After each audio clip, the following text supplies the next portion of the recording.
all right if we can just get back on the expressway. Don't look like no expressway to me.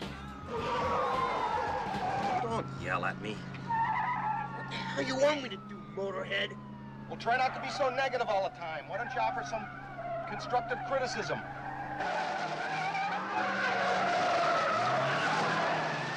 You got us into this parking lot, pal. Now you get us out. You want out of this parking lot?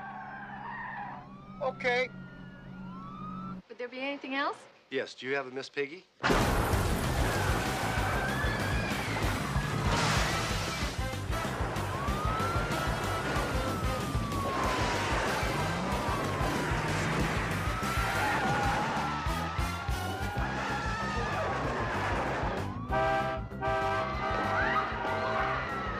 Pants and burgers.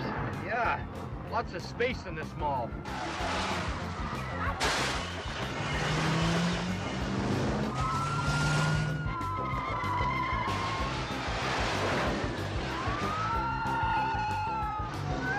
Disco pants and haircuts. Yeah.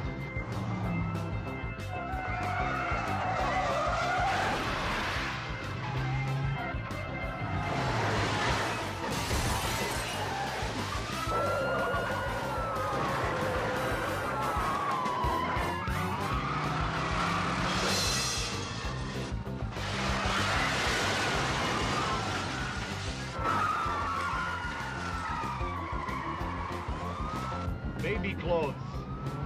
This place has got everything.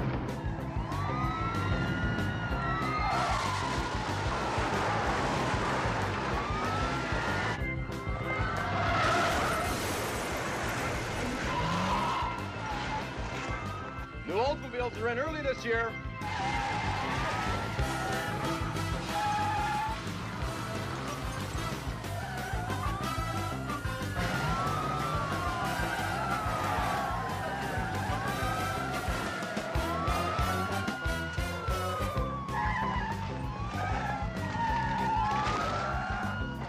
Tier 1 imports.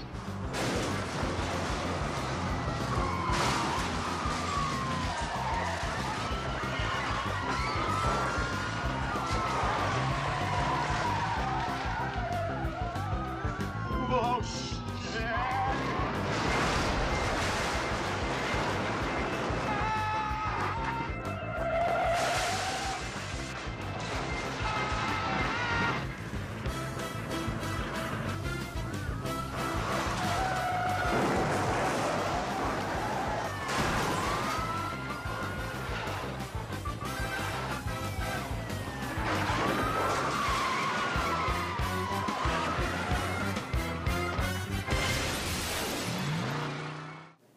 Dixie Square Mall was a shopping mall located in Harvey, Illinois.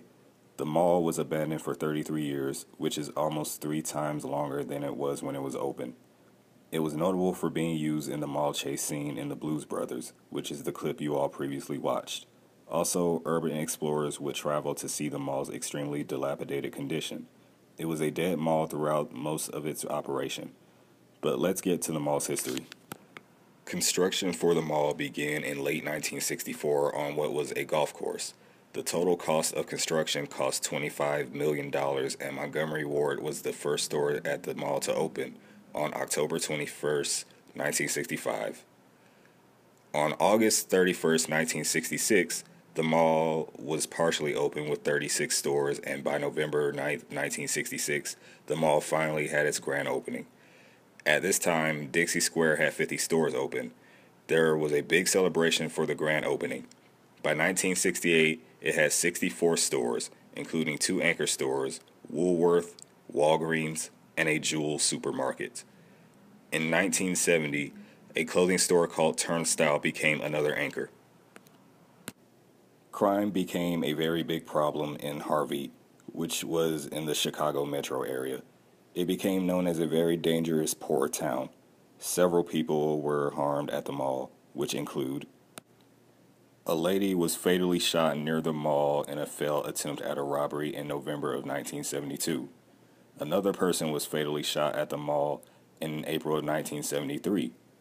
A teen girl went to the mall with 3 other teen girls who strangled her to death in July of 1973. Things were not looking too good for Dixie Square Mall, and by 1976, Dixie Square Mall lost a lot of stores, including Montgomery Ward and Turnstile. In 1976, the mall was renovated and renamed Dixie Mall, attempting to lure shoppers and tenants back in. The renovation proved to be highly unsuccessful, and by 1978, JCPenney left the mall and it was down to 20 stores. In November of 1978, realizing that the mall was a complete failure, it closed its doors for good. After the mall's closure, it was temporarily used as a school and then as a movie set for the Blues Brothers, as you all have seen before. However, in December of 1981, the Harvey School District attempted to sue Universal Pictures for $87,000, saying extensive damage was done to the property and it was never cleaned or repaired. The district moved out of the former mall and it was completely abandoned. The town of Harvey owned the mall in its abandoned state. However, the town did not have the funds to maintain the property. Therefore, it went into serious neglect. Dixie Square was heavily vandalized, with metal being stolen and broken glass everywhere. Throughout the 1980s, it remained a very dangerous place. Although there was a police station near the mall, that did not stop crime from happening. In the 1990s, it still remained dangerous. The mall continued to be vandalized, homeless people were known to live in the mall, and in 1993, a woman was raped and strangled to death at the site of the mall. Throughout the late 90s and 2000s, nature began to reclaim the parking lot as trees were starting to grow. A massive fire broke out in the former Woolworths that caused part of the structure to collapse in the mid-2000s. By the mid-2000s, to call Dixie Square an eyesore would be a total understatement. Demolition plans were set in place, but when it would happen was unknown. From as far back as 1997, they had the plans to tear down the mall, but there were factors which put a stop to that, such as asbestos, no permit to tear down the mall.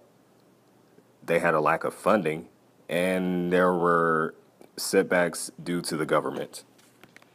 Although there were a lot of hurdles to jump through, demolition finally began on Dixie Square in February of 2012 and was officially completed by May of 2012. After demolition, the land was cleaned up and leveled for future development. Why I wanted to do a review on Dixie Square Mall is because I feel that was the most infamous dead mall or abandoned mall in the United States, even more so than Rolling Acres Mall. But thank you for watching, have a nice day, and be sure to tune in for another episode. And also, please like and subscribe.